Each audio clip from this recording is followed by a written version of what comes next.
Здравствуйте, друзья. Это Анапа. Вот я, по-моему, уже в эфире. Меня зовут Александр.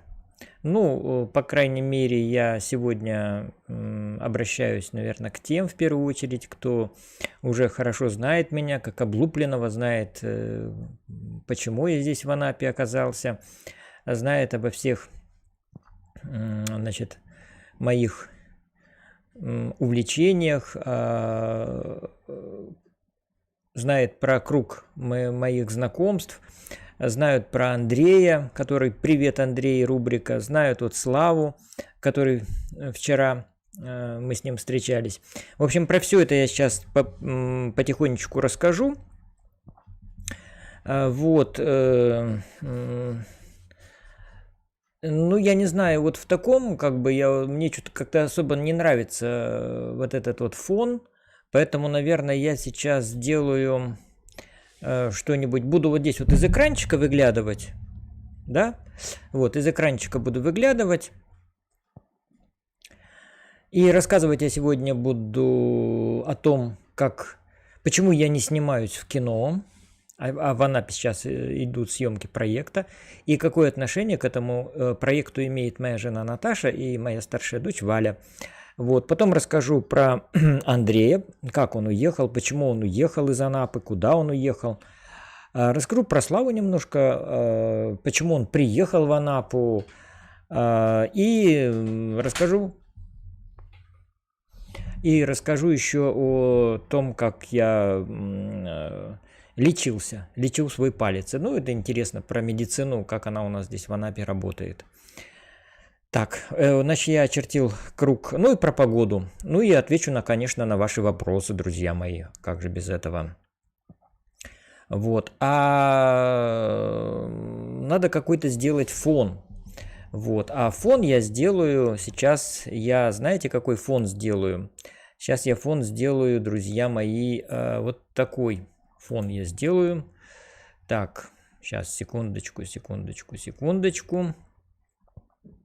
Видите, как я все всегда спонтанно, все у меня...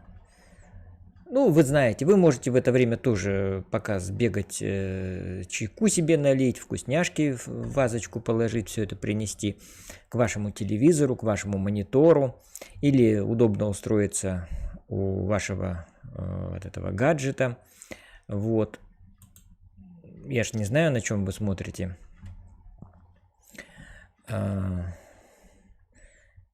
Мой канал. Кстати, напишите мне, вот, можете написать. Смотрю по телевизору, смотрю, значит, по мобильнику, смотрю вот на ПК. Вот. А я сейчас сделаю какой-нибудь фон. А фон я сделаю, знаете, сейчас зайду в типичную Анапу, и там всегда какие-то фоточки такие есть. Сегодня же не новости Анапы. Новости Анапы, может, будут завтра. Вот. Кстати, напишите, вам интересно новости мои смотреть Анапы или нет?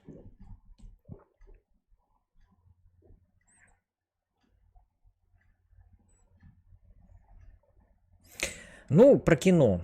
Пока здесь открывается, значит, про кино.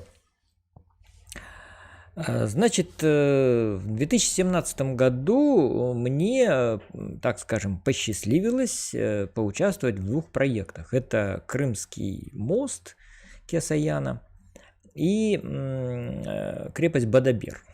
Вот всегда забываю фамилию режиссера. Вот. Ну вот такой вот я артист. Вот, забываю фамилии режиссеров, которые со мной работали. Так вот, друзья мои, с тех пор я как-то отслеживаю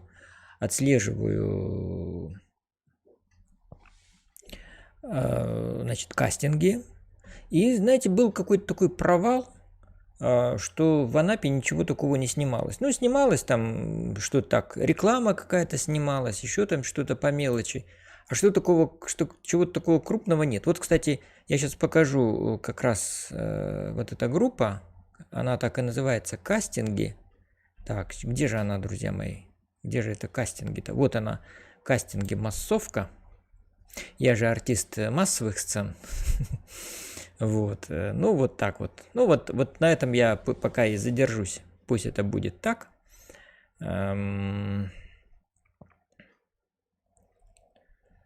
Вот, ну вот, допустим, смотрите, вчера ищем подходящий типаж. Нужен мужчина с пивным животом. Рост 170 и плюс. Несколько смен. Вот видите, вот вчера.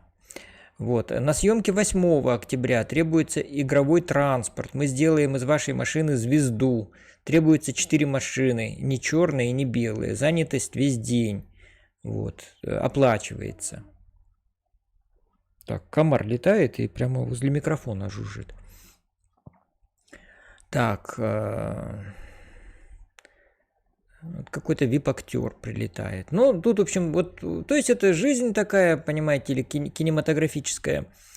Да что ты будешь делать? Прямо на нос сел мне комар. Вот наглый. Наглее мухи.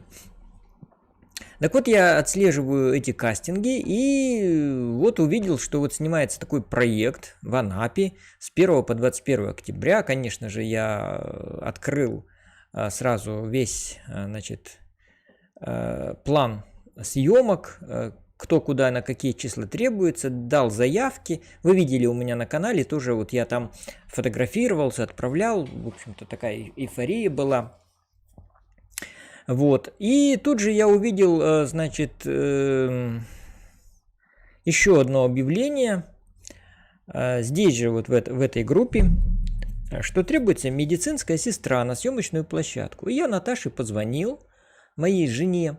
Она как раз устраивалась, была в процессе трудоустройства, ну, в социальную защиту. Вот, там кучу справок собирала по инстанциям, туда-сюда. Это, знаете, сколько там надо всего пройти, очень много. Вот, я ей звоню, говорю: Наташа, тут вакансия для тебя, медицинская сестра на съемочную площадку. Позвони. И скинул ей телефон. Наташа приходит. И что вы думаете? Сказала: все, меня берут. Меня берут. И буквально же, ну, на какой день? На следующий день она, по-моему, поехала уже. Поехала на съемки. Так, сейчас фоточки какие-нибудь надо. Фоточки. Фон какой-нибудь. Ладно, вот здесь вот где-то какой-то закат был. Ну, чтобы вам как-то не напряжно было, не на меня смотреть, а вот на что-то такое более интересное. Вот. Ну, вот так вот хотя бы. Так вот, друзья. Итак, значит, Наташа поехала на съемки. Ну, в смысле, в качестве медицинской сестры. Вот. И вот уже несколько дней она у меня так и занимается в этом проекте. Снимают здесь, в Анапе, в Витязево, снимают в Суко на Диком озере, снимают где-то еще в помещении. В общем, она мне показала там штат вот этой вот, ну, не то, что показала, он мне не интересен, она просто сказала, что она заполняет там журналы туда-сюда, и там очень много всяких вот должностей. И операторы, и ассистенты режиссеров, художники, бригадиры массовых сцен, костюмеры и прочее, даже такие экзотические там всякие разные названия, там фокус-пулер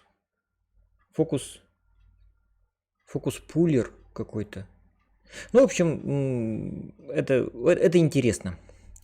Вот.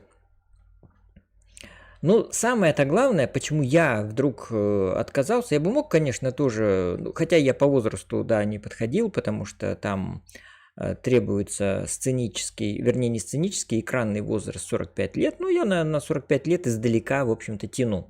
Вот. У меня нет пивного живота такого, как вот здесь вот требуется. Сегодня вы прочитали, да? Мужчина с пивным животом требуется для съемок.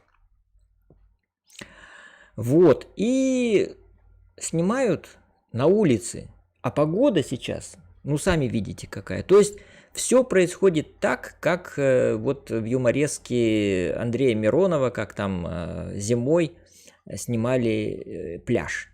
Вот. И, в общем-то, сейчас точно так же. Наташа приезжает и говорит, вот как там все-таки вот этот труд актерский очень тяжелый, потому что надо целый день находиться на улице, целый день. Она вообще одевается по-зимнему, то есть она там теплые там, колготки, брюки, пуховик, вязаная шапка, то есть это зимний вариант, вот, зимний вариант одежды, вот. И актеры там снимаются в шортах, в футболках и даже вообще голышом. Вот, она говорит, снимали одну сцену, где актеры вообще бегали голышом, вот, и, ну, конечно, это вообще, говорит, не для слабонервных. Как только там звучит команда, вернее, ну да, звучит команда снята, сразу на актеров, там, на актрис набрасывают одеяло, и Наташа принимает участие в этом, потому что их надо быстро согреть, и несут им горячий кофе. И она говорит, я вижу, как они прямо сидят и стучат зубами от холода. Вот. И когда уже готовится новая сцена, и вот надо уже это одеяло снимать, потому что сейчас уже прозвучит команда, там, камера, мотор. И они говорят, еще немножечко, ну вот не снимайтесь нас, мы еще немножечко погреемся. Вот. А потом говорят, все, значит, камера, мотор, с них сдергивают эти все одеяла, и они уже изображают опять лето, опять им хорошо, им жарко. Это, конечно, вот, друзья мои, ну вот я не знаю, почему у нас кино снимают в зимнюю погоду, да что ты, какой-то комар опять мне на нос, в зимнюю погоду снимают, лето снимают. Вот. Бывает наоборот, когда летом надо зиму снять. Вот. Ну вот когда, допустим, снимали «Иронию судьбы» с легким паром, там не было снега, и вот все это вот с искусственным снегом засыпали. Ну как искусственным? Это был там этот пенопласт, резаная бумага, в общем, ну вот так вот. Ну, очень красиво так, в общем, получилось. Снегопад такой. Вот, и понятно, что, ну, я думаю, нет, я не хочу. Там еще надо болельщиков играть, в общем-то, тоже это все в трусах, вернее, в шортах, в майке. В общем, в такую погоду нет. Молодежи это может быть интересно, и ей это интересно, они там, говорят, с удовольствием снимаются, тоже мерзнут. Вот, ну, какой сериал это? Ну, вот вы там видите, я его не буду просто рекламировать, а я вот открывал, где кастинг, там все написано, и вы можете тоже посмотреть. Ну, у нас вообще, конечно, сериалов очень много снимается, и мы даже, может, с Наташей его и не увидим, потому что мы телевизор не смотрим, все эти СТС, ТВЦ, ТНТ, это все как-то мимо нас проходит, а там ведь идут постоянно, каждый день какие-то сериалы, там тоже люди снимаются. Вот поэтому это кино, это ремесло, это искусство, ну и ремесло, конечно. Вот. Наташа впервые с этим столкнулась в таком качестве. Вот. А потом там потребовался костюмер, вот, что-то не могли найти, и она позвонила Вале моей, Наташа позвонила. Вот. И Валя говорит, ну я попробую. И согласилась. И вот Валя теперь у меня вот в моей семье и жена, и дочь работают вот в киноиндустрии.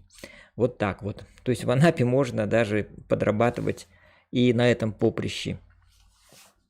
Вот, но костюмер, там, понятно, есть художник по костюмам, который все это там тоже подбирает. Ну, это очень сложно, конечно, все, если так разбираться.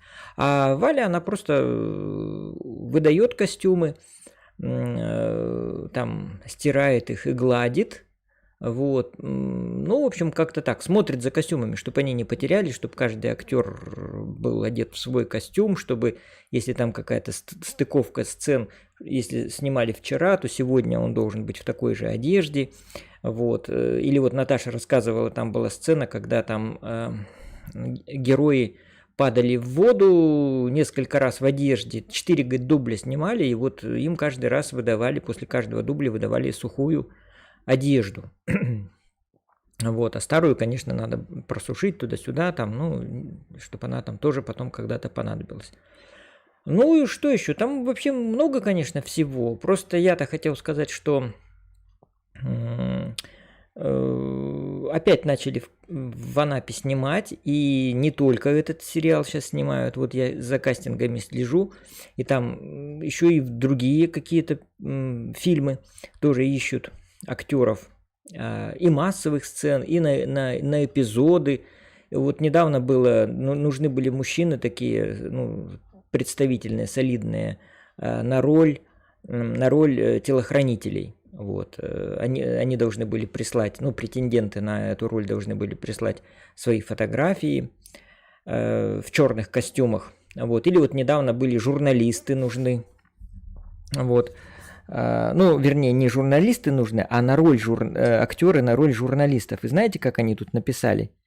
Вот сейчас я вам тоже зачитаю. Сейчас зачитаю, это тоже вам, наверное, интересно. Так. Или вот дублера нужно, допустим. Или вот смотрите, девочку и мальчика, дублера, гимнастку с такими же телосложением, ну, обычно какого-то актера выкладывают, и вот надо вот такое же телосложение, такая же стрижка, с таким же цветом волос, или готовы подстричься под стрижку актрисы. Рост строго 134-135. Это вот сегодня пришло. Нужно прислать фотографии. Так, а здесь вот было... вот телохранители, да. Строго граждане РФ, съемка в Анапе, несколько смен. И в Сочи 10-12 смен. Представляете? То есть вот телохранители, как они заряжаются, так они и все и пошли. Вот. Так, еще нужно... Так. Или вот нужен был дед. Дед. Сейчас я покажу, как... Ну, вернее, не покажу, зачитаю, как вот деда там искали.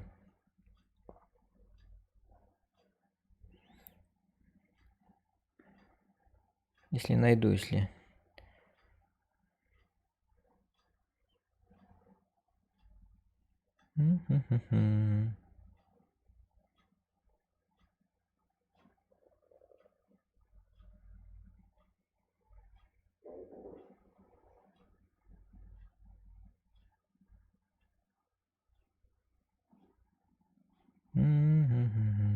Что-то пауза затягивается. Вот. Девчата, ребята, друзья, очень сильно нужен бородатый мужчина, дедушка, лет 70-85, на роль в проекте «Анка с Молдаванки». Оплата 7 тысяч рублей, от 7 тысяч. Будет текст, надо отыграть.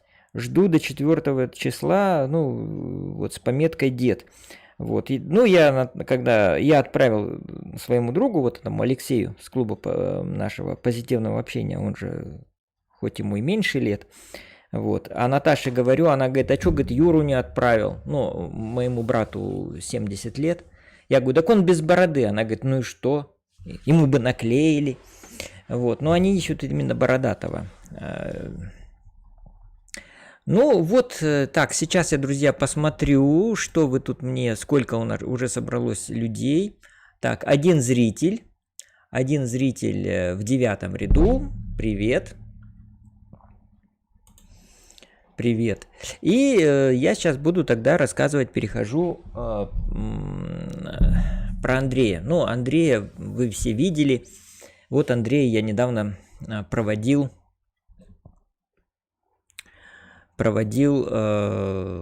поехал он в Краснодар. Но он не совсем поехал в Краснодар.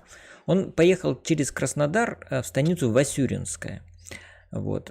Почему вот так с Андреем получилось? Почему ему здесь как-то не понравилось? Ну, попытаюсь сейчас вместе с вами как-то вам объяснить.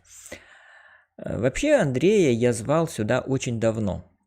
Звал давно, и когда здесь еще можно было купить студию, или там какое-то помещение, ну тоже как бы не совсем жилое, но для проживания годное в цокольном этаже за 500-600 тысяч рублей, вот я его звал.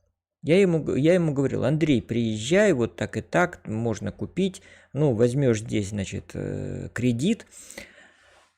Вот, но он как-то к этому очень скептически относился и тянул, и не приезжал, и не приезжал, и не приезжал. А потом я ему говорил: Андрей, ты приезжай сюда в апреле. Почему в апреле? Потому что именно в апреле все пансионаты, отели, дома отдыха, все начинают искать персонал на сезон. Вот, и начинают интенсивно набирать. Вот, идет, ну, тут можно устроиться, тут можно найти, потому что море всего предлагается, и можно найти и с хорошей зарплатой, и с проживанием, и с питанием, вот. Осенью, конечно, трудно найти, потому что осенью все закрывается, всех работников сокращают, все уже деньги заработали, все уже просто там начинают жить на эти деньги. Андрей что делает? Он делает ровно наоборот. Он приезжает осенью в октябре, когда уже сезон закончился, и уже трудно найти какое-то место, где можно жить. Но ему повезло, и он устраивается в отель. Теперь его уже этот отель можно назвать, я его раньше не называл, ну, чтобы как-то Андрею не повредить. Он называется Афалина, находится он в Витязево, и Андрей туда поселяется. Ну, мне туда доступа не было, я побывал там только вот совсем недавно, уже когда Андрей оттуда забирал. Селится он в эту Афалину, и начинается его работа. Андрей такой человек еще скрытный, он мало рассказывает в каких-то красках. И когда его начинают спрашивать: Андрей, как устроился, вот расскажи, покажи, ну, он с трудом что-то вот проясняет, эти какие-то вопросы. И так он селится в общежитие. Общежитие представляет из себя такой летний дом, длинный, разделенный на номера, там есть туалет, есть душ, есть какая-то подобие кухонка. Все это такое из дерева, такое щитовое. Внутри никакой отделки нет, просто желтая, покрытая лаком, значит, ДСП. Очень так смотрится, конечно, не очень. Ну, потому что как-то вот, ну, я не знаю, живешь как где-то, я не знаю, в хлеву каком-то вот. Вот, у него там была кровать, был какой-то старый кондиционер в окне торчал. Вот, в общем-то, такие спартанские условия. Но была розеточка, был чайник у него. Вот. Была рядом кухня, где он готовил, собственно, пищу. Как потом оказалось, он говорит, зимой было очень сложно, потому что душ был в другом конце коридора. Вот. И приняв душ, нужно было добежать до своего номера, вот, по такому открытому, можно сказать, по открытой веранде. Вот. И это ему, конечно, доставляло некоторое неудобство. Вот. Зимой он там жил в своей вот этой, в своем номере, в своей каморке один. Рядом жили еще там пара рабочих. Вот. И вот как-то такие вот... В общем, к нему присоседился один товарищ, который сказал, что давай, Андрей, вот ты будешь закупать продукты, а я буду готовить. Андрей вообще, он такой ленивый, и он не умеет, абсолютно не умеет готовить. Я не знаю, это, наверное, с детства, наверное, вот так повелось, потому что он рос без отца, мама и сестра. Вот. Ну вот, видимо, как-то не приучили его. Я вот хоть И тоже не такой вот, меня отец специально не учил там что-то там, стул, допустим, или табуретку сколотить, или что-то. Но это все равно это видел, как отец это все делает. У нас всегда были в доме инструменты, там ножовки, всякие там пассатижи, ну, вплоть до косы, вплоть до ножниц для обрезки деревьев. Вот. В общем, много-много всего. Топоры, пилы, чего только не было. Вот. Рубанок. Все это вот у меня было, и всем этим я иногда пользовался. Ну, когда чуть даже так просто. Вот. Напильники, там, молотки, гвозди. Все это, все было. Вот. И поэтому я как-то для меня вот это вот что-то где-то починить, что-то где-то открутить, это было делом естественным.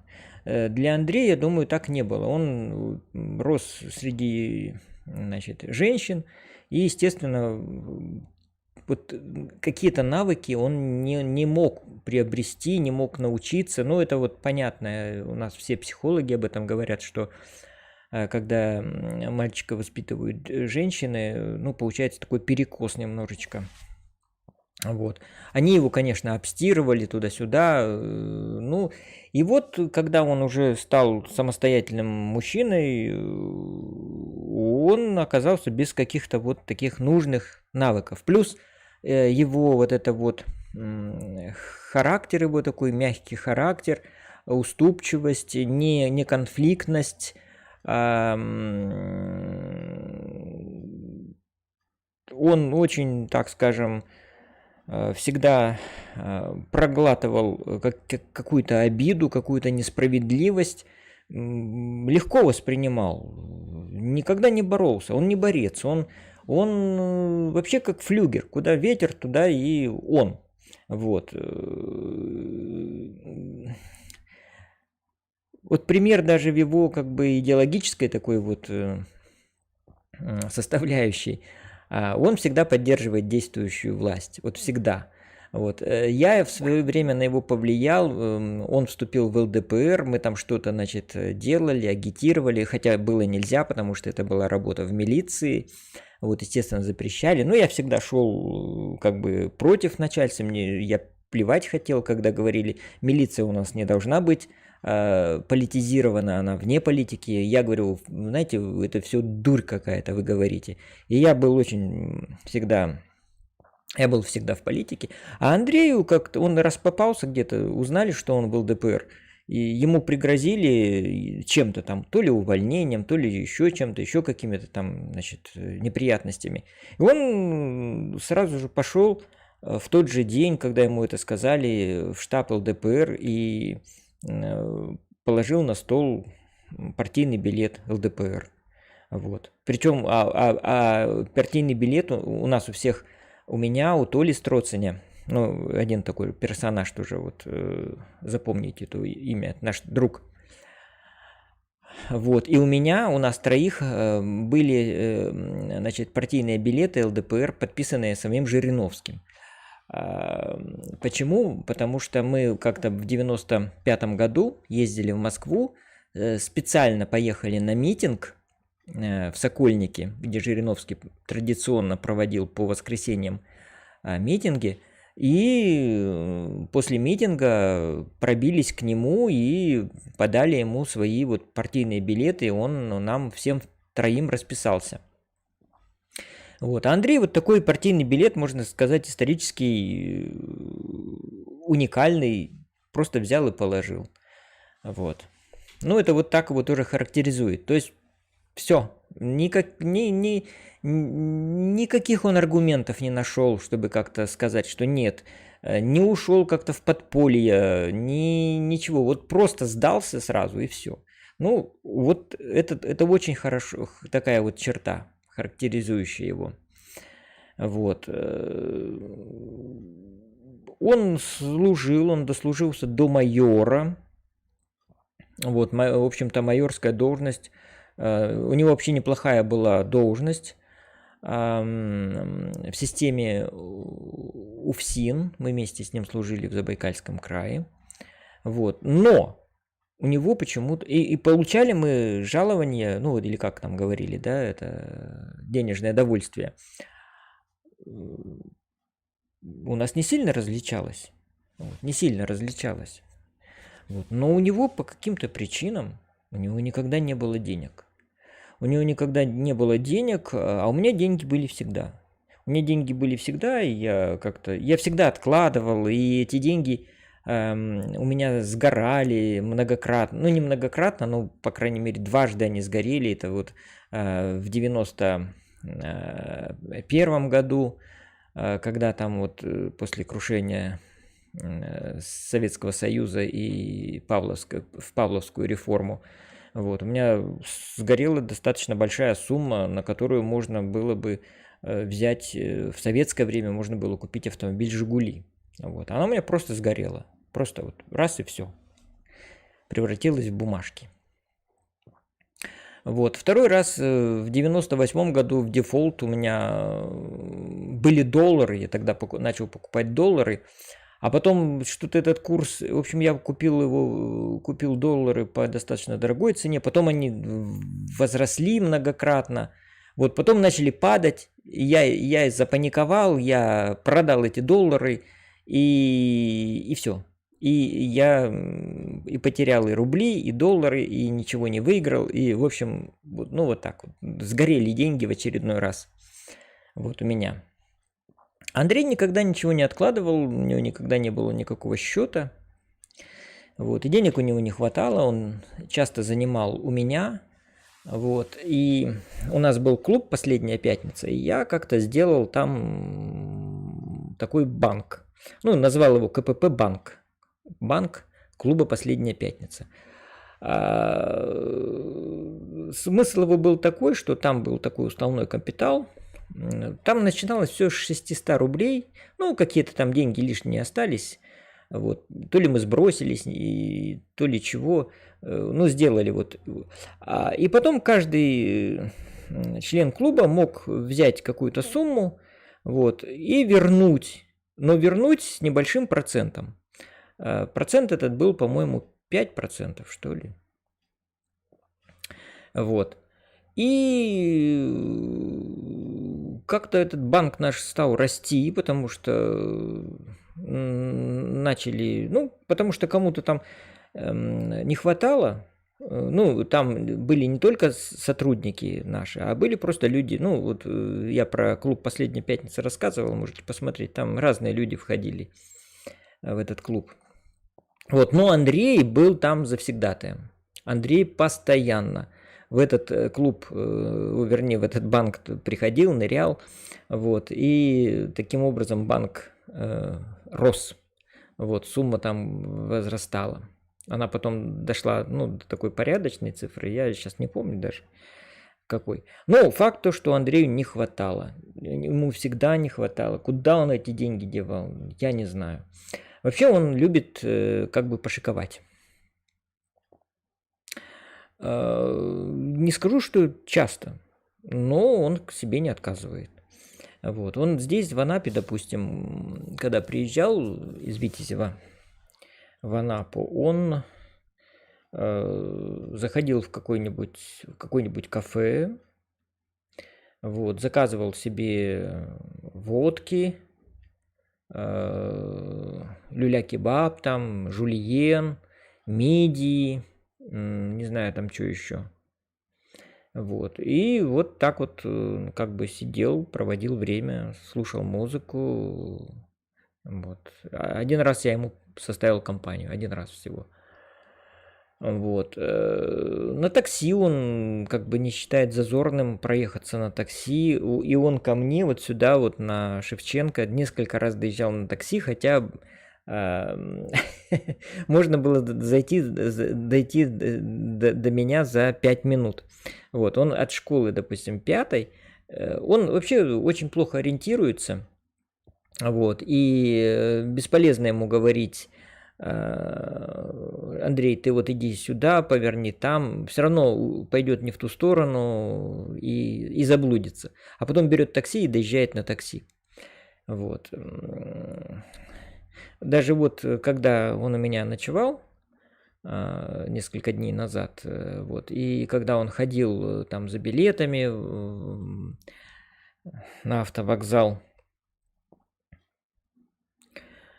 Я его встречал, потому что я знал, что он заблудится, обязательно заблудится. Он потому что как-то ходит и не смотрит по сторонам, не запоминает. Он смотрит только под ноги, и когда с ним идешь, разговариваешь, он идет там что-нибудь рассказывает увлеченно и вообще не задумывается, куда он идет. Особенно когда он идет с кем-то, он всю ответственность перелагает на человека, который составляет ему компанию. И уйдет уже, и не знаю, и естественно не знает. И потом, если куда-то обратно возвращаться, он уже не знает, какой дорогой, потому что его надо всегда опять вести на остановку там или еще куда-то, показывать. Ну, вот такие особенности у него. Он рассеянный, он часто там что-то забывает. И у него вообще раньше была квартира. У него была раньше квартира, хорошая. Сначала была двухкомнатная квартира. Вот. В старом доме, помню, в Чите. Вот, но с видом на помойку. Вот, но квартира большая. Там была огромная кухня. Были, по-моему, 2 комнаты тоже таких просторных. Был туалет свой, потому что дом был вообще такой, ну, так скажем, это была 4-этажка, еще, наверное, ну, так скажем, может, даже сталинских времен. Нет, не сталинских, ну, попозже немножечко, хрущевских. Вот. И ему не нравилось, что... Вернее, не ему не нравилось, а его жене, когда он женился, ему не нравилось, что тут помойка, ей не нравилось. И они поменялись в отдаленный район в Чите, в аэропорт. Вот, там у него была хорошая квартира, вот, и вообще было все здорово. Вот, и я даже сейчас, может быть, могу показать. Сейчас, друзья мои. Так, вот клуб «Последняя пятница». Так, хорошие ребятишки. И вот Андрей Хаэр.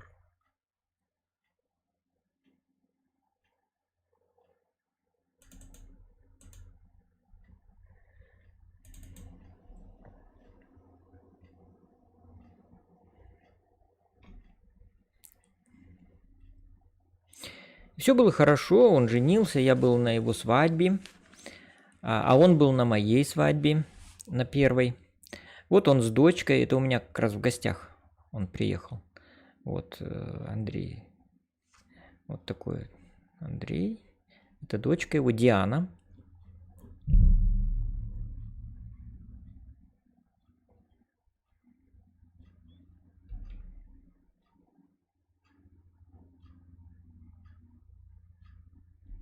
На него очень похоже. Угу.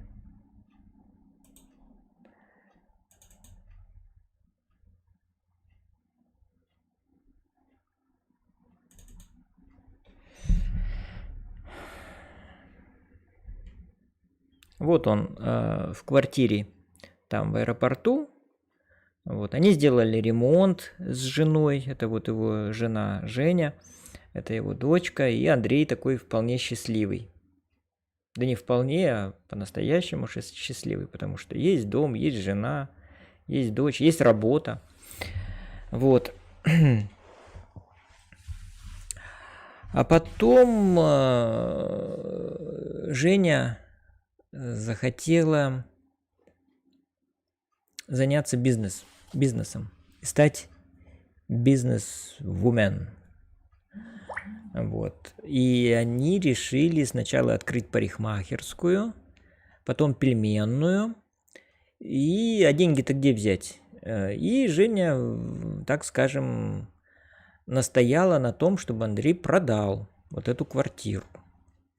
Вот. Квартиру они продали, сняли жилье, вещи, которые там успели накопить, нажить, они перевезли в эту квартиру, в съемную. Вот. Ну и стали как бы там уже И уже всем говорили, что они уже бизнесмены, что у них есть парикмахерская, хотя не было ничего. Было только одно помещение. И все говорили: Андрей, ну как так же не делается? Ну, нужно сначала, наверное, что-то закупить, какие-то там инструменты, кресла, зеркала хотя бы. Ничего. Вот он ходил и гордился, что у них есть парикмахерская, в которой вот было просто одно помещение. И что-то они ничего там не торопились закупать, а аренду надо было платить достаточно большую, ежемесячно, там по 50 тысяч там, или сколько, я сейчас не помню, большие суммы, ну, конечно, дороже, чем просто квартиру снять, потому что вот. Потом они вдруг опять взяли в аренду другое помещение, и уже там захотели сделать пельменную. И опять же, ничего там не было. Вот. И Андрей рассказывал, как к ним пришел первый посетитель, заказал пельмени, а пельмени они не лепили, они, по-моему, пельмени просто покупали. А сварить их было не в чем. Вот. И там у них вроде как в какой-то кастрюльке было, вот этот посетитель ел эти пельмени. И Андрей мне потом рассказывал, как он проявил смекалку и варил пельмени прямо в чайнике, в обычном чайнике. Вот. И я, когда все это слушал, я думал, что, ну, так бизнес, наверное, не делается. И очень скептически ко всему относился. Вот. И потом нашлись помощники.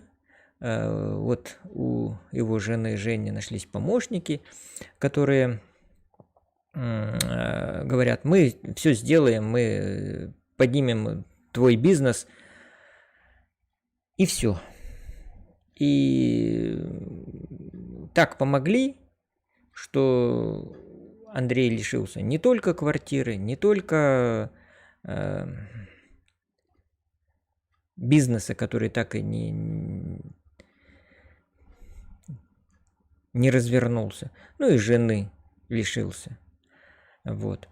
Он продолжал жить в этой съемной квартире, пока у него были деньги. Потом ему сказали: ну все, ты пожил, давай, надо освобождать эту квартиру, ну по каким-то там причинам. То ли у него денег не было, в общем, все. И те вещи, которые он туда, в эту квартиру вывез, там телевизор, шкафы, диван, кресло, ну много чего там было.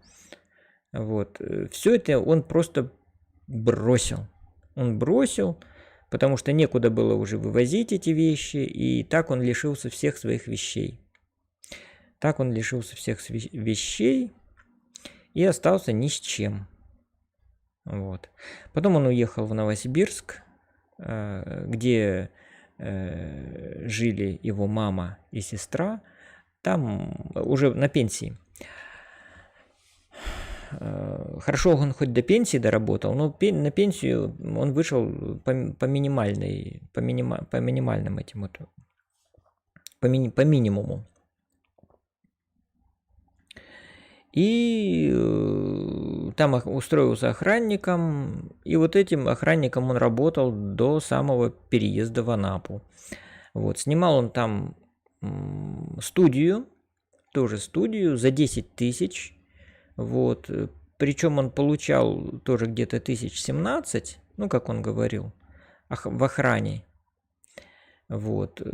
Плюс пенсия, 10 тысяч отдавал, значит, за квартиру, с пенсии, значит, алименты.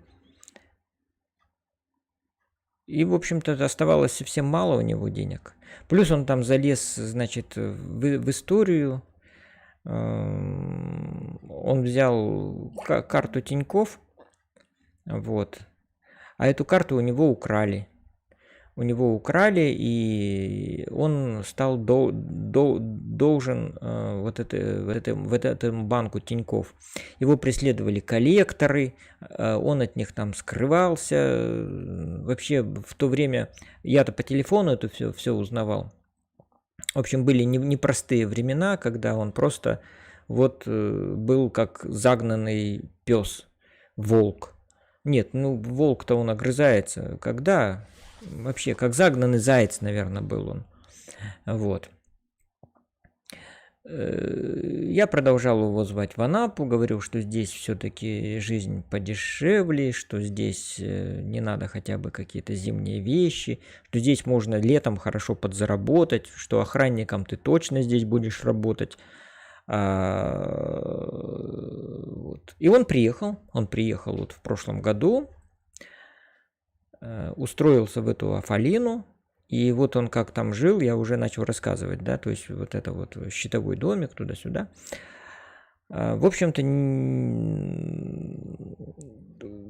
что вот эта Афалина, она очень такая нехорошее место, я как-то понял в новогодние каникулы.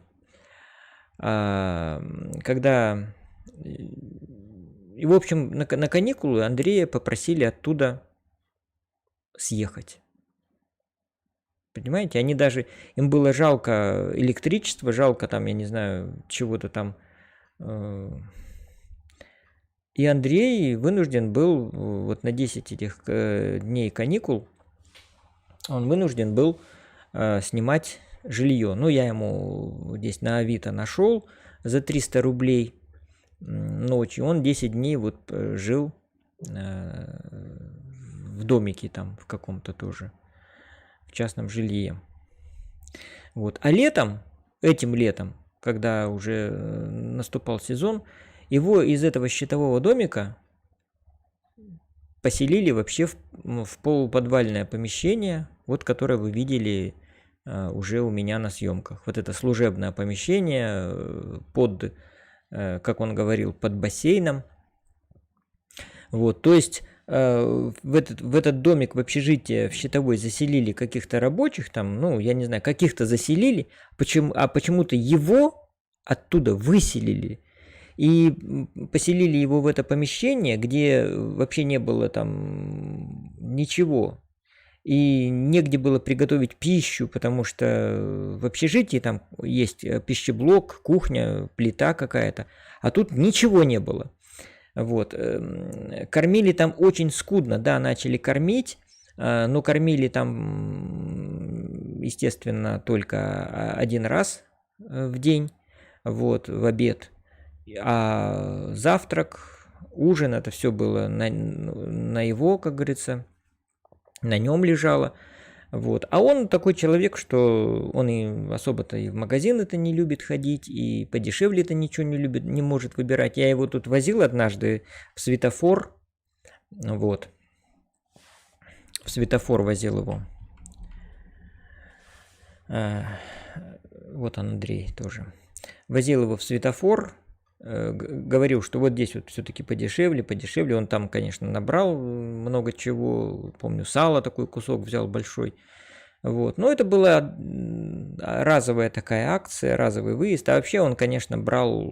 Вот что увидит, то и берет. Вот. Он не стесняется. Он, если захотел есть, он не дотерпит. Даже вот здесь вот, когда мы с ним встретились,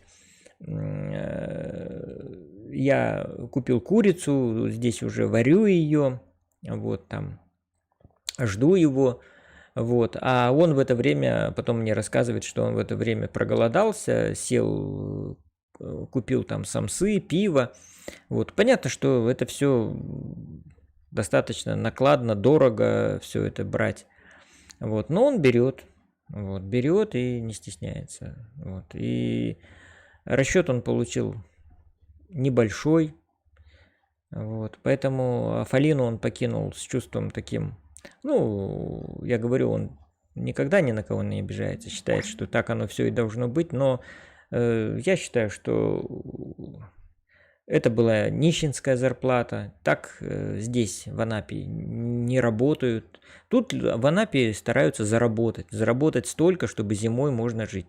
Я понимаю, там заработать в месяц 60, 70, 80 тысяч – это нормально. Вот.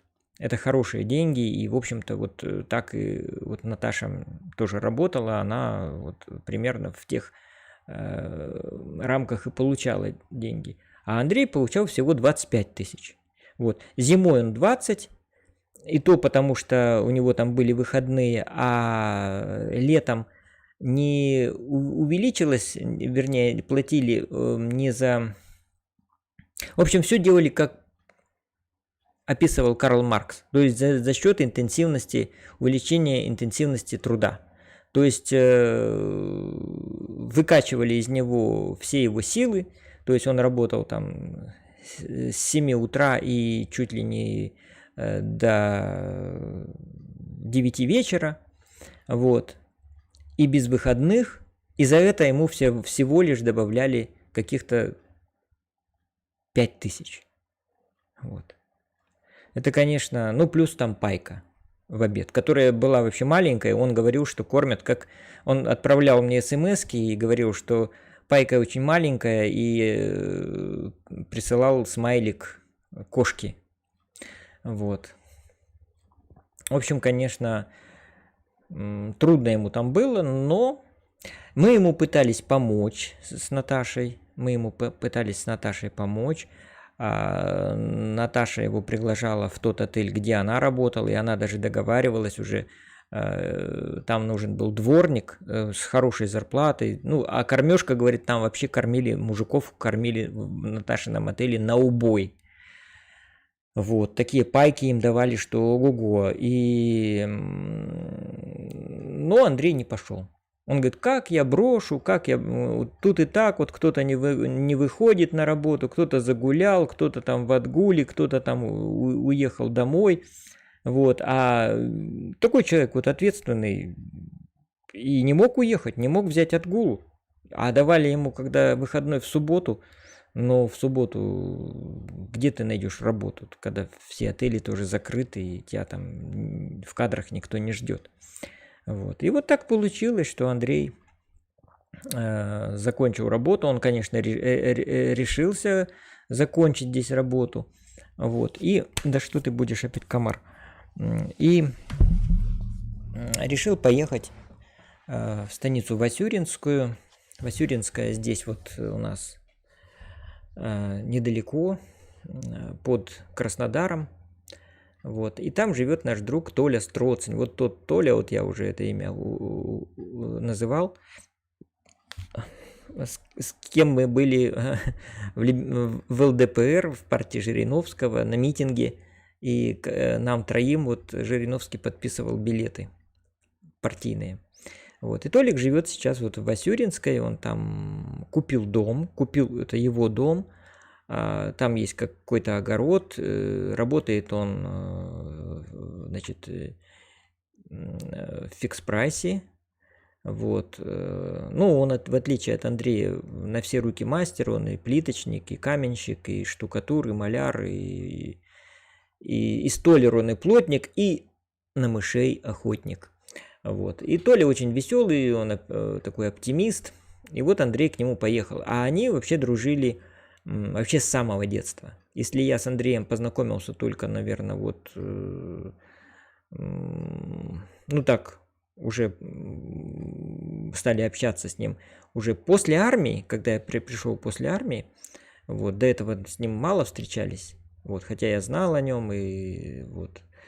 А после армии мы стали с ним чаще встречаться, и потом вот я его и на работу позвал. Сначала в милицию, потом в УФСИН. Он везде за мной вот так вот по пятам следовал. Даже в управление я его рекомендовал, его взяли. Вот.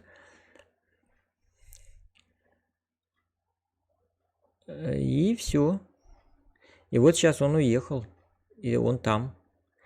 Вот. И сейчас я посмотрю, как вы... Есть ли кто-то у нас здесь? Да, 16 зрителей, друзья, такого никогда не было. И привет из города государственного преступника, вы бы открыли свой бизнес. А что случилось с женой Андрея? И Никита Миронов спрашивает, Альбатрос, а почему ты своему другу Андрею не дал пожить в своей квартире? Ну, знаете, я из тех людей, кто готов дать удочку, чтобы он сам наловил рыбки. Вот. Мы ему искали с Наташей жилье, искали, вернее, работу и нашли 39 тысяч.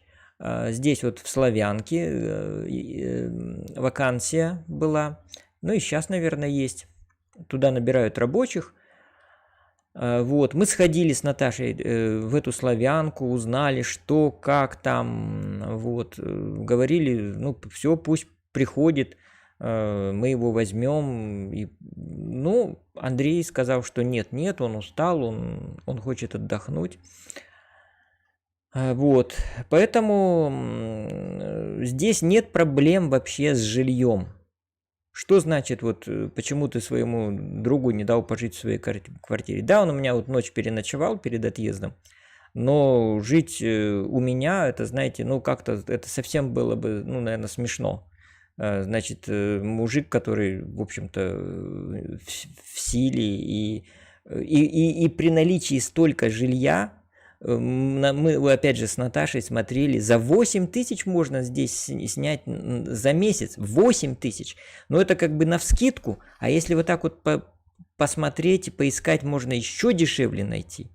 Вот. 8 тысяч это с одного, а 10 тысяч с троих, понимаете? То есть, если ты еще 3 компаньонов найдешь, и можно жить...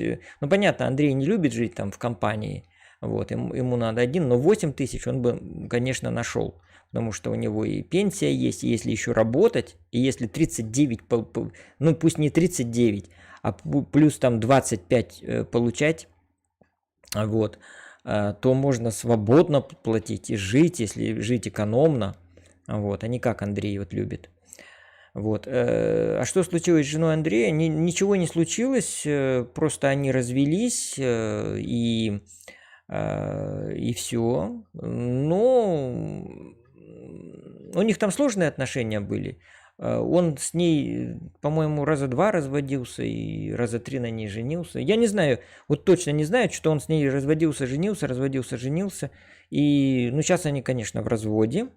Вот, но они продолжают общаться по телефону. Она даже хотела сюда приехать, в Анапу, и говорила, что она здесь купит квартиру для своей дочки, а он пока будет в ней жить. И он вот этими всеми надеждами жил, он еще такой наивный человек, доверчивый, он как-то вот, ему что-то скажут такое, и он вот в это верит.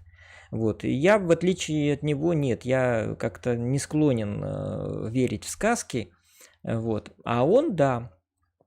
И он до сих пор как-то считает, что, ну, это может быть и хорошо. То есть он вот такой человек, он все готов простить, все обиды, все готов простить, вот. И он, если она вдруг захочет к нему вернуться, вот, он ее с удовольствием примет. Но куда он ее примет? Где, как он сможет обеспечить жену, дочь, а у нее сейчас еще маленький ребенок. Вот, это, конечно. Вот. И про Андрея, наверное, уже все. Вот. И вчера я встречал Славу. Ну, Слава, он вообще такой позитивный человек. Мы вместе с ним служили. Он жил в Чите, тоже пенсионер нашей системы. Женился недавно вторым браком. Вот у них ребеночек родился. И пока жена, значит, в декретном отпуске, они решили приехать в Анапу, так как здесь у них куплена квартира. Вот, ну, и они вот, ну, эта квартира не их, а родственников, но тем не менее квартира пустая. Ну, у нас вообще в Анапе очень много пустует квартир. Вот я даже сегодня, уже, вернее, несколько дней хожу туда-сюда, мимо почтовых ящиков, и в большей части, в большей половине, ну, неправильно, конечно, сказать, в половине, в большей части ящиков торчат вот эти вот квитанции об оплате. То есть люди их не забирают, людей здесь нет, никто не живет. Вот на нашем этаже, ну, живут, наверное, из 10 квартир, живут, наверное, ну, 3 квартиры, наверное, занято. И так вот во всем доме. Вот. То есть, получается, 70%, наверное, жилья совершенно свободного. Вот. И поэтому вот они приехали, у них, правда, нет еще газа, не подключено, в квартире холодно. И сейчас, конечно, у них большие задачи стоят, это решить с газовыми службами о подаче газа, чтобы дома была горячая вода. А сейчас у них ни горячей воды нет, понимаете, с ребенком, с маленьким, это очень тяжело. Вот. Ну, Слава настроен оптимистично. Вот, он хочет устроиться, он говорит, когда вот все эти вот бытовые проблемы решит, он потом устроится на работу. Он вообще врач, он врач-стоматолог, и даже вчера в нашей беседе прозвучало, что не пойти ли ему опять стоматологом. Я говорю, ну ты же не работал стоматологом, может быть, какую-то специализацию пройти или что. Но он сказал, что он работал, вот в нашей системе он работал бактериологом в лаборатории бактериологической. Вот. А потом он освоил профессию еще юриста, и на пенсии уже несколько лет, года 3, он сказал, по-моему, работал юристом, я сейчас точно не знаю, в какой области. Но он говорит, что опыт у него есть, работа это ему нравится, подходит, и он на этом поприще может здесь, в Анапе, тоже подзаработать. Вот.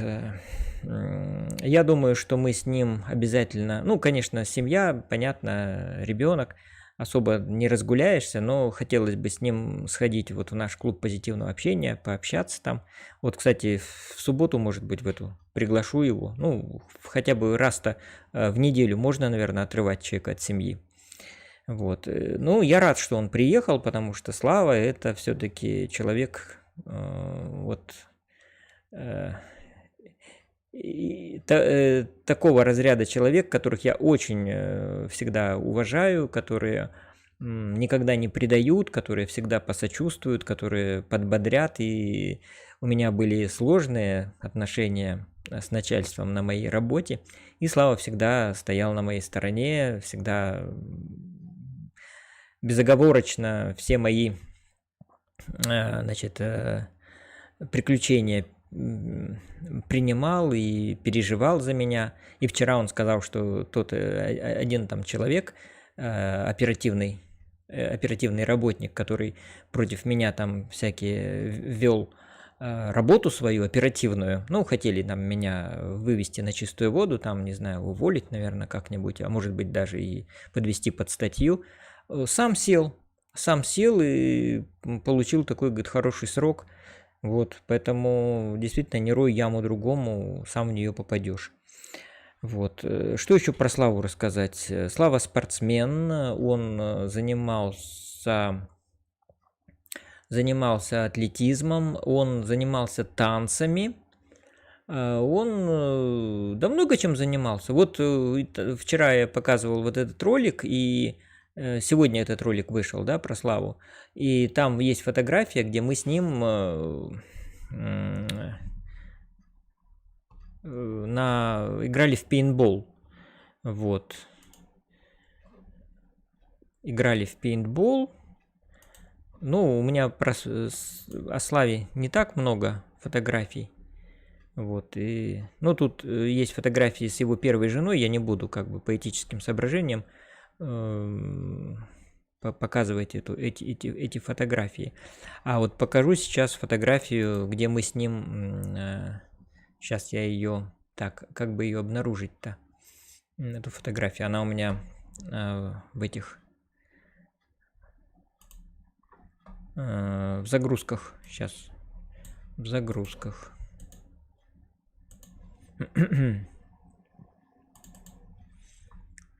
Так, в загрузках.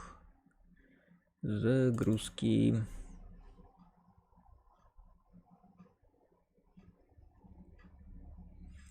Так, загрузки. Нет, как-то так неправильно загрузки эти. Загрузки надо вот как смотреть. Вот так вот. Через браузер. Вот они загрузки.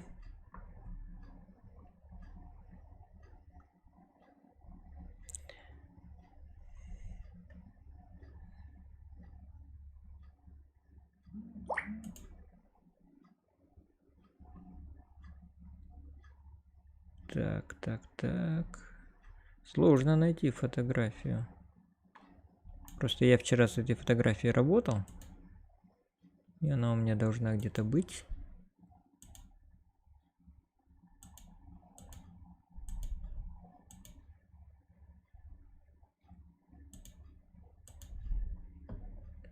Но я ее не могу найти, друзья. К сожалению, не могу найти. Вот, не могу найти.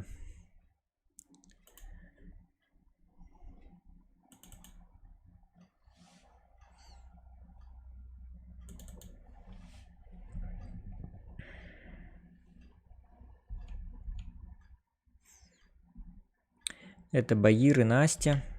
Ну, я ищу Славу. Но Славу пока я не могу найти. Где Слава? Вот Андрей сидит, а это его жена Женя. Вот как раз это наше заседание клуба «Последняя пятница». Вот Андрей сидит в синей майке. Это вот его жена.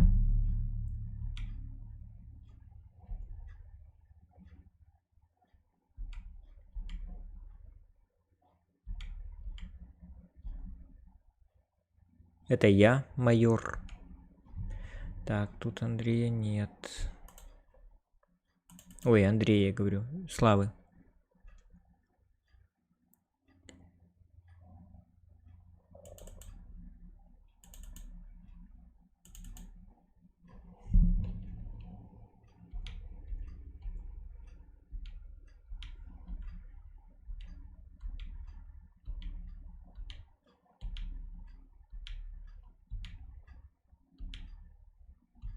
Это тут шляпу мы мерили. Ну да, я тут вообще как какой-то этот...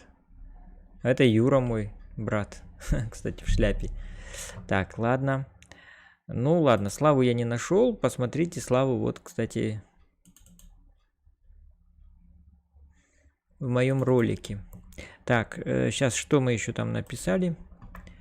Так, а по-вашему, я по-вашему какой человек? Ну, ты очень такой мягкий. Мягкий и талантливый. На все руки мастер.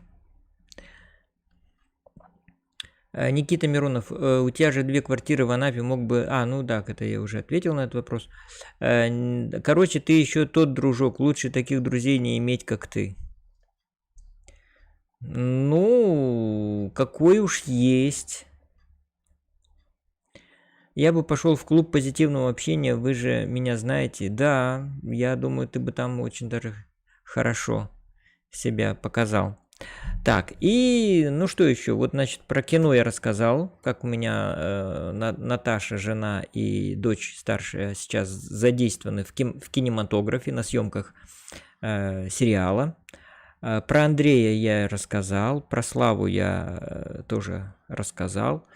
Про палец. Ну, вот видите, уже только зеленка у меня намазана. Палец зажил. Вот так вот как-то неожиданно пришлось обратиться за медицинской помощью. Я уже несколько раз обращался, и дочка у меня обращалась, и да, все обращались. Вот. И, в общем-то, никаких у нас таких нареканий, только наоборот, слова благодарности и признательности в адрес наших медицинских работников. Да, конечно, в поликлинике была очередь к хирургу долгая, но тем не менее, когда я к нему попал, он сказал, что ж ты так затянул, надо было прийти. Я говорю, ну были же выходные. Он говорит, ну и что, мы же работаем даже в выходные. Вот я работал в воскресенье, вчера.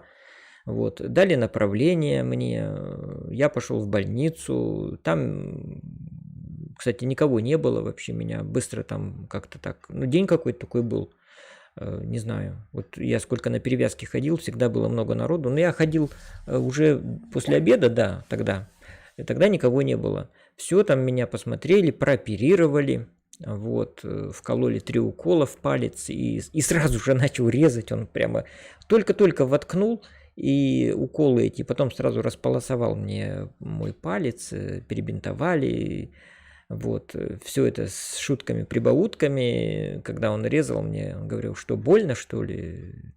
Я говорю, да, больно, доктор. Он говорит, не ври, не больно, я тебе обезболил, все. Вот. И ходил на перевязки, все хорошо, все перевязывали, все бесплатно, ни за что не платил, вообще ни за что не платил, нигде. Вот. Анализы взяли, там кровь взяли на анализ, все как-то это. Ну, в общем, все хорошо, вот, все хорошо. Сегодня ходил на последнюю перевязку, ну, как последнюю, да, мне сегодня, вчера ходил на перевязку, мне перевязали, сказали, что сегодня повязку снять, зеленкой помазать и все. Так, что за сериал? Сам почему не снимаешься? Ну, я рассказал об этом в первой части своего вот этого выступления. Я подробно рассказал, как туда Наташа попала, как Валя попала, и как я, и почему я тоже был как бы, ну, как скажем, я тоже был принят, так скажем, в эту группу, но я в группу массовки. Вот, но я не пошел, потому что я побоялся холода. Снимается лето, надо ходить там в футболке, в шортах, в шлепках, а погода такая, как погода зимняя, 10 градусов всего тепла. Плюс ветер. Наташа вот рассказывает, что там, допустим, снималась сцена. Я говорю, ну солнышко же было. Она говорит, солнышко было, но скамейку, на которой там проходило действие, поставили в тенек. Вот, а не на солнышко, потому что нелогично ставить скамейку на солнце, если снимается июль и жарко.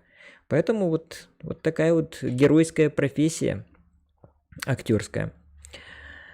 Так, ну вот, а чего вы не снимаетесь в сериале? Алексей спрашивает, игровой канал. Ну, я вот сказал, потому что я холода боюсь, я не хочу. А потом я не стал проявлять такое упорство, чтобы попасть в этот сериал. Это сериал такой молодежный, комедийный, вот, мне хотелось бы, знаете, в каком поучаствовать? В каком-нибудь там серьезном проекте про войну, допустим, про Великую Отечественную или еще лучше про Первую мировую. Вот, чтобы были костюмы, вот как мы в Бадабере снимались, когда нас там гримировали, там костюмы вот эти были, да, все было такое историческое. Вот, а здесь, ну, как-то так попроще. Вот. Конечно, тоже можно было. Если была бы хорошая погода, почему бы не посмотреть, как это все делается, снимается. Так. Когда будет клуб позитивного общения? Клуб вообще по субботам у нас. По субботам в кофейне литературной в 14 часов каждую неделю мы там собираемся. Вот. Ну, мы собираемся. Я давным-давно туда не хожу, но в этот раз я, возможно, если Слава согласится туда пойти, то мы с ним туда сходим. Вот, потому что Славе тоже надо сейчас вливаться в анапскую жизнь, расширять круг общения, и новые знакомства, новые контакты никогда не лишние. Артур Анапа опозорил друга и его жену, а на месте жены друга я бы вас в суд подал. Она дала разрешение о том, чтобы вы ее личной жизни на весь мир рассказывали. Ну, вообще, конечно, она поступила с Андреем очень нехорошо. Вот. И как бы мне вот Андрея, как своего друга, мне его, конечно, жалко. Вот, что ему попалась вот такая женщина. Вот. Поэтому рассказал и рассказал. Вот. Это мой канал. Зрители очень заинтересованы, так скажем, в том, чтобы... Спрашивают же, как Андрей вот до такой жизни дошел. И что я скажу, что он сам вот так вот взял и в такую ситуацию попал? Да нет, конечно, была какая-то цепь вот причин. И вот эта его женитьба неудачная, И она, конечно, тоже была таким переломным моментом в его жизни. Поэтому здесь вот я ничего такого не вижу. И я не знаю, он до сих пор из этой ямы не выбрался. И выберется ли он из нее. Вот. У него есть, конечно, возможности, но в последнее время он уже поговаривает о том, чтобы, может быть, его жизнь продолжится где-то в каком-то приюте или в монастыре.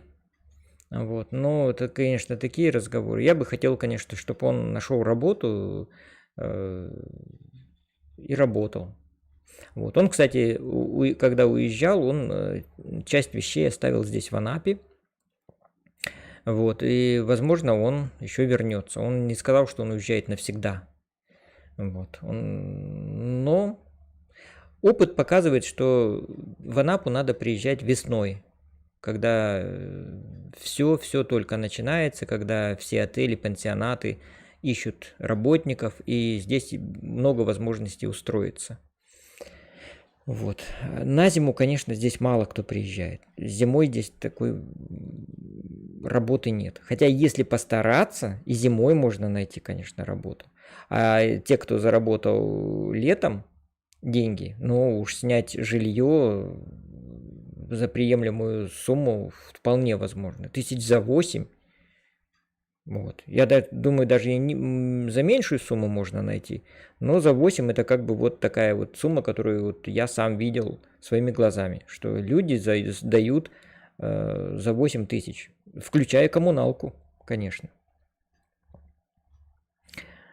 Так, как называется сериал? Ну, посмотрите там сериал, я просто не хочу ему делать этому сериалу рекламу. Ну, такой, у нас сериалов снимается огромное количество.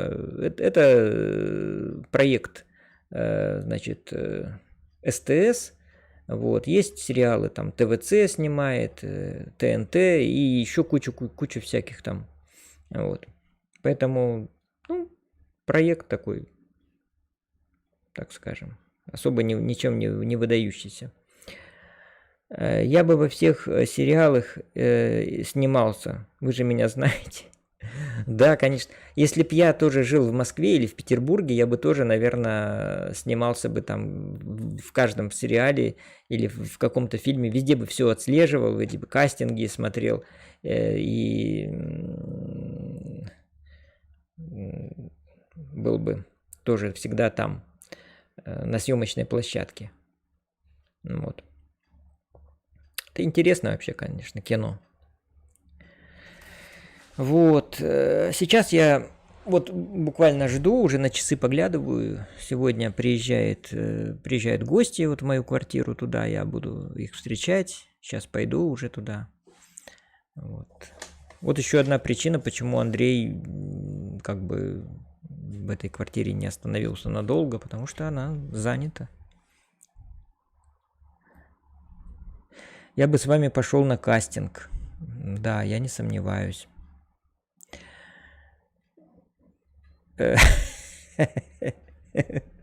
Жене друга рекламу сделал, а сериалу не хочешь?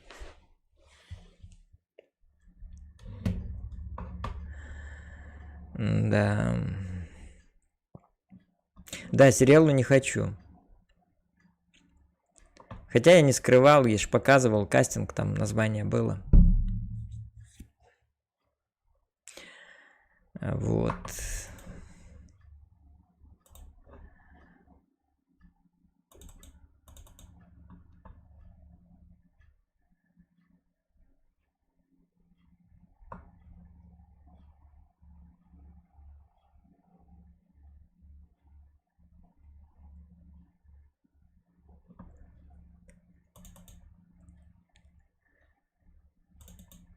Вот у меня вестник клуба «Последняя пятница» есть. И там про Андрея много чего можно прочитать. Вот, допустим, наугад я открыл сейчас вот КПП 2005 год. Ну, допустим, вот май. И открываем 5 номер. Наверняка там будет про Андрея, потому что Андрей был всегда у меня в центре внимания, его жизнь, судьба.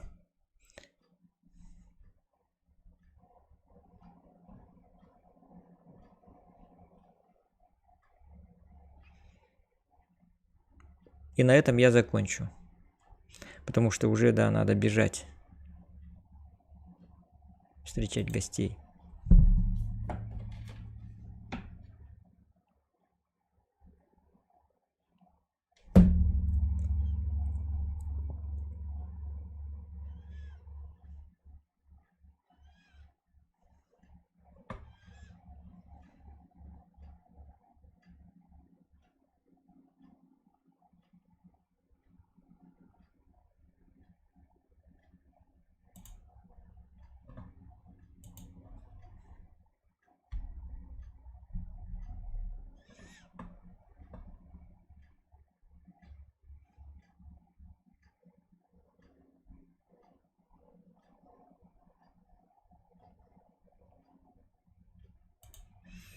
Ну вот. Ну это вторая страница. На салюте в честь 60-летия Победы. Так.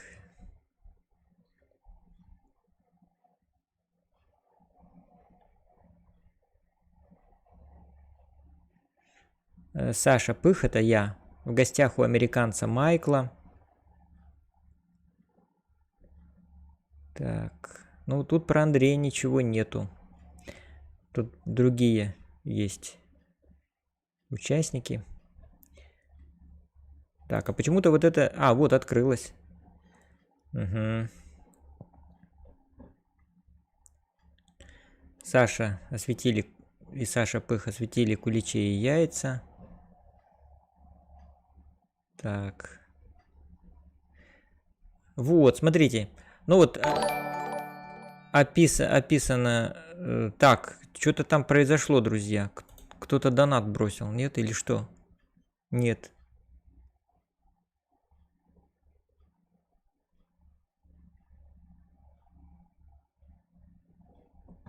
Да, он самый. Никита Миронов, да, он самый. А что такое звякнуло и странное? Ну ладно, смотрим. Вот смотрите.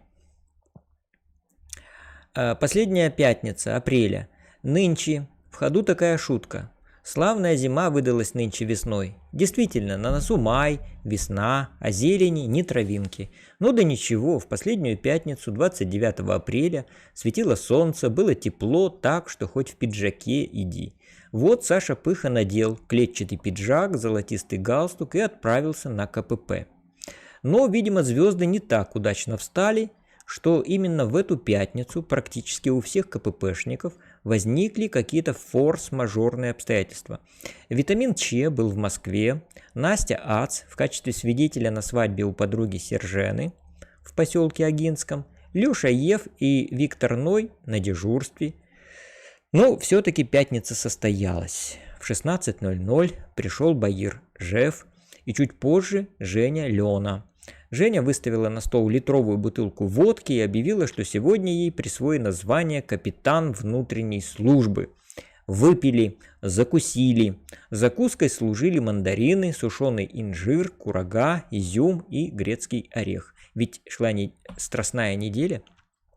Женя Лена, растрогавшись, сказала, что ей далеко не безразличны библейские понятия добра и любви к ближнему, что она очень ценит общение и искренне хочет, чтобы в мире всегда был мир. Эти слова были очень своевременны в канун празднования 60-летия Великой Победы. Она даже по-женски пустила слезу, а внимательный Баир подал ей чистый носовой платок. Ну, Жене надо было уезжать с отделом на Арахлей. Саша и Баир посидели еще немного, выпили муската, а потом и Баир покинул Сашу. Ему нужно было забирать из садика дочку Алину. Саша Пых остался один, совсем один. Такого еще не было ни в одну последнюю пятницу. И вдруг звякнул колокольчик, и вошел Андрей Х.Р. То есть вот этот самый Андрей, вот, который вот герой сегодняшнего нашего повествования. Андрей пришел отметить появление на свет дочери Дианы, принес свидетельство о рождении и паспорт с соответствующей записью в графе «Дети». К восточным сухофруктам добавился еще и салат оливье. Приняв клюквы, на коньяке. И, посидев еще немного, в 18:00 друзья выдвинулись в гости к Косте Биву. Такого еще не было в истории КПП. Если гора не идет к Магомету, то... Вот и настал день, когда члены клуба «Последняя пятница» наведались в гости к одному из своих единомышленников, создателю сайта клуба. Жена Кости, Катя, как раз приготовила ужин, и появление КППшников было кстати. «Ну, блин!» – возмутился Костя. «Где же вы вчера были?» А вчера Костя отмечал свой очередной день рождения. Таким образом, выездное заседание КПП состоялось. Друзья славно поговорили, ведь Костя не виделся с Андреем более года. Да и Саша в последнее время больше общался с Костей по электронной почте. Так что майское заседание КПП прошло успешно и неординарно. В половине 10 Саша проводил Андрея ХР на маршрутку. Вот. Вот, друзья. Ну, тут как-то ничего больше про Андрея нет. Вообще, Андрей очень частый у меня герой был Вестников. Ну, давайте вот сентябрьский. Угу. Так. Да, тут Андрей был, конечно, он был тоже участником. Угу. Ну, про него тут особого ничего такого нету. Здесь только сказано, что... Так... Где-то же здесь Андрей промелькнул. Так...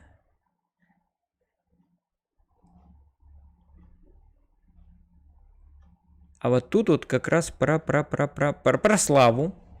Вот смотрите, недалеко от конечной маршрутки тройки в лесу на пригорке ждали Славу Мова. Хорошо, теперь у всех сотики. Позвонил, сказал, где ты находишься, никаких проблем. Слава приехал с Гресса, это у нас такой микрорайон, с увесистой сумочкой, в которой были 2 бутылки Хереса. Ну, не может он без крепкого. «Это же тоже вино», — уверял он. Пришли на место, развели костер, через минут 20 послышалось звонкое улюлюканье. Скоро из зарослей показался Женя Аф. С ним были 2 молодых человек, его племяш Игореха с другом Максом. «Я привел 2 молодых воинов», — известил Женя, великий змей. Воины по настоянию Жени сразу принялись изготавливать оружие, деревянное копье, мечи, а старые воины стали готовить пищу. Саша ловко вздевал на шампура мясо и овощи, свои шашлыки принес и Слава. Он замочил их в кефире. Такой способ, сказал он, самый быстрый, как бактериолог. Он пояснил, что бактерии быстро размножаются в мясе и рыхлят его волокна, плюс само мясо выделяет ферменты. Короче, все по науке. Пир был силен, шашлыки получились объедения. Размяться решили так. Саша продемонстрировал лазанье по березам. Правда, эксперимент на этот раз провалился. Залезть-то Саша залез, а вот береза подвела, изгибаться не собиралась. Березовый лифт не сработал. Короче, Саша завис на приличной высоте, пришлось собирать волю и силы в кулак и спускаться вручную. Саша исцарапал при этом обе лодыжки. Слава наслаждался музыкой из принесенного молодежью DVD-плеера. Потом немного пофехтовали на мечах. Надо отметить, что очень искусно это проделал Игорь и Макс, которые ходят в клуб толкиенистов. Завершились игрища прыжками через костер. Женя Ав даже опалил волосы, ресницы и брови. Так что, как в песне, от кого-то жареным запахло. Но это только подогрело участников. Через огонь прыгнули все, кроме Вики. Ну да, не женское это дело. Так, и еще один номер, вот этот тоже тот же самый, только... он, кстати, видите, вот так, вот такое бывает. Такое бывает, когда вот не сохранился оригинал, вернее, вот этот вот, да, жалко, я думал, вот. Где же про Женю? Ой, про Андрея еще, я хотел про Андрея чего-нибудь еще. Последняя пятница октября. Женя Рин принимает роды. Так. Да. А про Андрея что-то ничего больше нет. Как-нибудь надо, да, найти. Я вообще хочу опубликовать эти все заметки. Вот.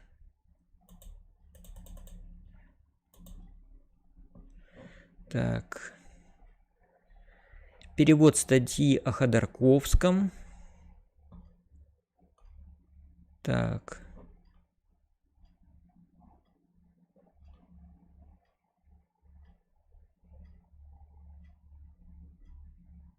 Да, тут про Андрея тоже ничего нет. Ну, друзья, можно по Вестнику отдельно сделать отдельную, значит, трансляцию. Вот. Ну, на сегодня, наверное, мы закончим. Так. Александр, подскажите, где магазин «Светофор» в Анапе? Так, магазин «Светофор» в Анапе. Вот здесь, смотрите. Вот, открываем.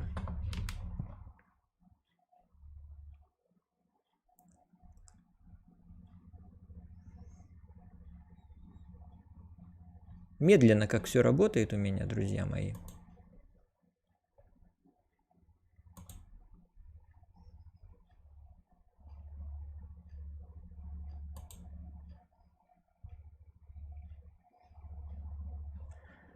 Так. Анапа. Светофор. Наверное, поймет он, что это магазин «Светофор». Это на Субсекском шоссе, друзья мои. Вот, магазин низких цен.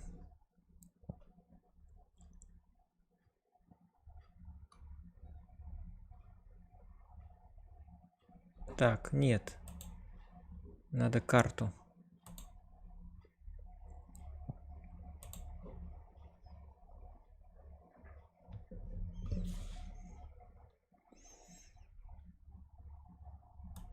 Вот он, светофор. Вот Субсекское шоссе. Вот Императорский парк, который уже здесь, видите, на картах, оказывается, обозначают. Вот микрорайон Гаргипия. Вот он весь. Вот Красная площадь. То есть ориентироваться надо на Красную площадь. Это на всех маршрутках написано. Это вот ТРЦ Красная площадь. И если пешком сюда пройти, ну это достаточно долго, минут 20, наверное, идти, то будет светофор. А мы с Наташей однажды ходили со светофора пешком. Мы ходили вот так вот. Значит, вот по Субсекскому проезду, вот так вот через поля. И вот сюда мы с ней вышли, вот, и как раз вот домой сюда пришли. Я об этом снимал видео, друзья. Кто не видел, посмотрите. Очень интересное. Ну и все, друзья мои. Спасибо, кто сегодня был со мной. Пока.